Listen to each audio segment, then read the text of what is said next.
What's up, everybody? True Brunelli here. My favorite show to come out in the last few years, without a doubt, has definitely been Lost. I watched it from the very first episode. I've watched every episode at least twice.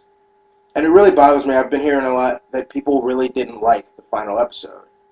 And I don't get that. I thought it was fantastic. I was feeling a little shaky all during season 6. But I thought they really wrapped it up with that last episode. They really, tied up all the loose ends.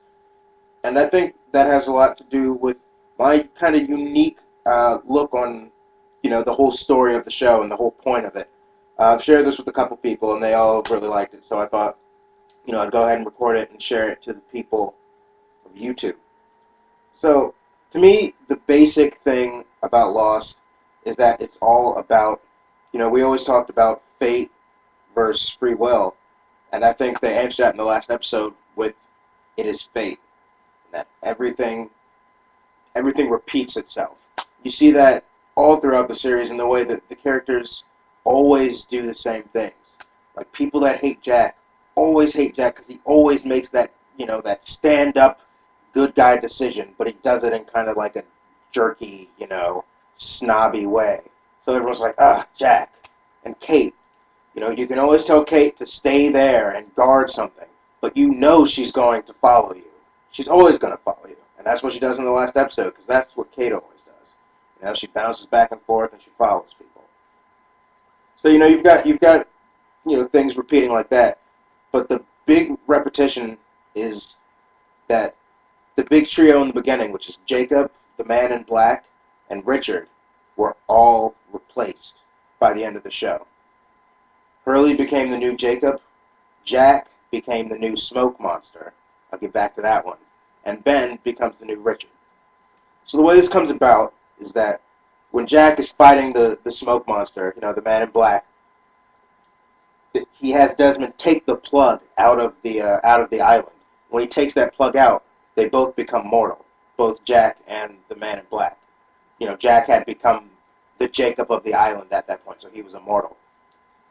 So Jack goes ahead and kills the man in black, and then Desmond puts the plug back in, and Jack, even though he was mortally wounded and he was about to die, he lays there and he sees the plane fly over him, and we see a flash, and Lost. It's over. And we're supposed to assume that he dies, but I don't think that's what happens. I think Jack seizes heaven, and that's what we're seeing in that side flash throughout all of season 6. But when that flash goes off, when Desmond puts the plug back in, Jack becomes immortal again. The flash goes off, and he is yanked away from his heaven. So he's seen heaven. He's seen, the best thing that he's ever going to have. And he has it taken away from him. Also, he sees the plane fly over. But we also see that white flash. And we know the white flash means an electromagnetic pulse. So that flash brought that plane that was carrying Sawyer and Miles and all those guys, that brought that plane down. So that's what we see at the end of the season 6 credits. We see the plane wreckage littering the beach. And I'm pretty sure if you look closely, you can see the Ajira Airways mark on the side of the plane, which tells us that it's not that first flight. So it's not just showing us, the wreckage of the oceanic flight, but it's showing us an all-new crash, which happens at the end of Lost, at the end of everything. So Jack is taken away from his heaven. And at this point, he's now stuck on the island. And since he's been, he's gone through that same process where he became mortal and then became immortal again, just like the man in black.